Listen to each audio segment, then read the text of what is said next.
You've done your diligence, and now you've learned the essential CSS skills needed to style your page. Now it's time to start to format the structure of our page, as well as to change the overall layout without having to recode the XHTML to do so.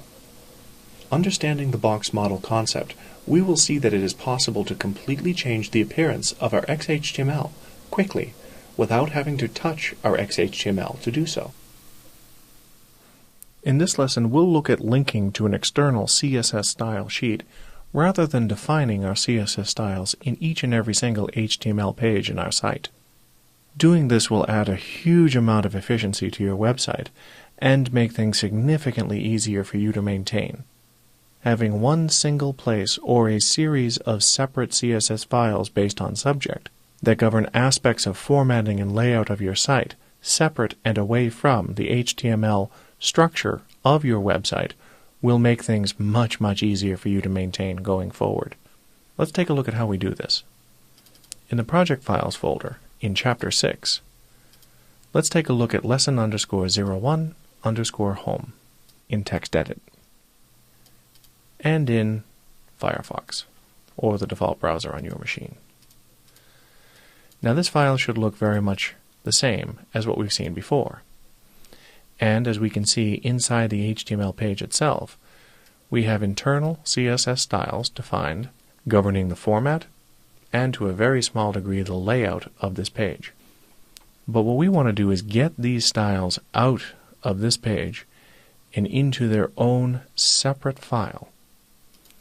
What we're going to do is, just like I was doing a moment ago, before the opening style tag, click and drag and select all of your CSS rules. I'm just holding down the left mouse button and clicking and dragging until I get the closing style tag with all of my CSS rules selected, including the opening and closing style tag.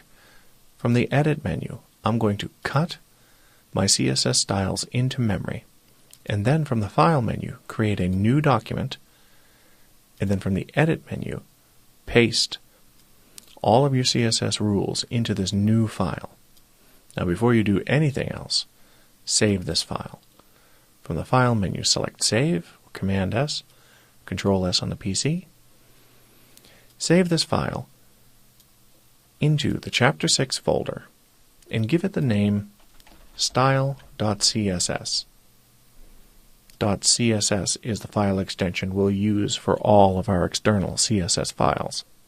If you're using Notepad as your text editor, make sure you have this set to UTF-8.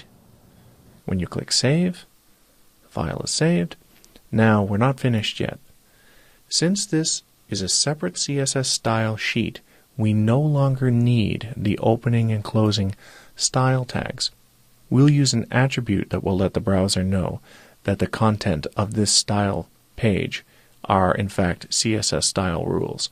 But for right now, delete the opening and closing style tag from this CSS file.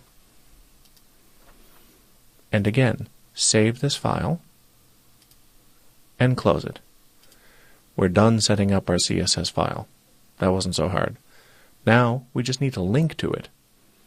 If I were to save my lesson_01_home HTML page and hit refresh, everything will look wrong because this page no longer has any styles associated with it. So what I'm going to do now is inside the head element, I'm just going to hit the return key a few times, and I'm going to enter an empty element that will create a link between this file and our CSS style sheet. This empty element will read link, and it will have an href attribute, a rel attribute, and a type attribute. And we'll close this empty element, as we've seen before, with a / and a closing caret. Now we need to put in the href the location of our style CSS file. And we just need to pass a little bit of information to the web browser to let it know that the relationship between the page being linked to and this page is, in fact, a style sheet containing text which should be interpreted as style instructions. So, inside our href attribute, we'll enter the name of our file, since in our directory structure, the style sheet and the HTML file that we're working on reside at the same directory level. Knowing this, all we need to do here is type style.css. For our rel attribute, we just need to add the value style sheet,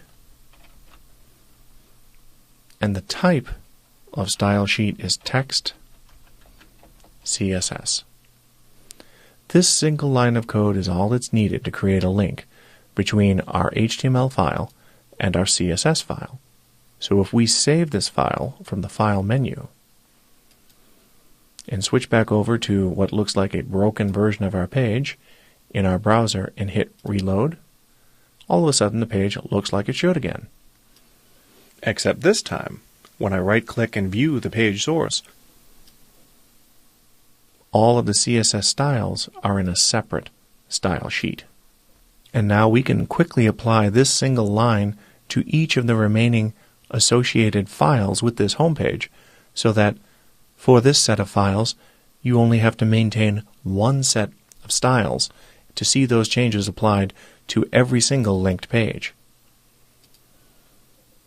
And again, in the interest of efficiency, since I've done something right, I'll just copy that thing into memory that I've done, that I know works, and go apply it elsewhere.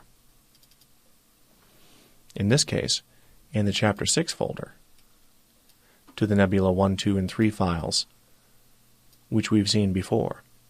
In each of these files, I'll remove the CSS styles by selecting them and deleting them. And I'll do that quickly in each of the remaining files, just by clicking and dragging. That's all I'm doing. It might look like I'm going very fast. In fact, I'm not really going that fast. All I'm doing is repeating myself. Deleting, deleting, deleting, so that I can copy that which we know works right, and in the appropriate place in each of the 3 corresponding files, paste, paste, and paste. And again, another repetitive action. Save and close. Save and close. Third time lucky. Save and close.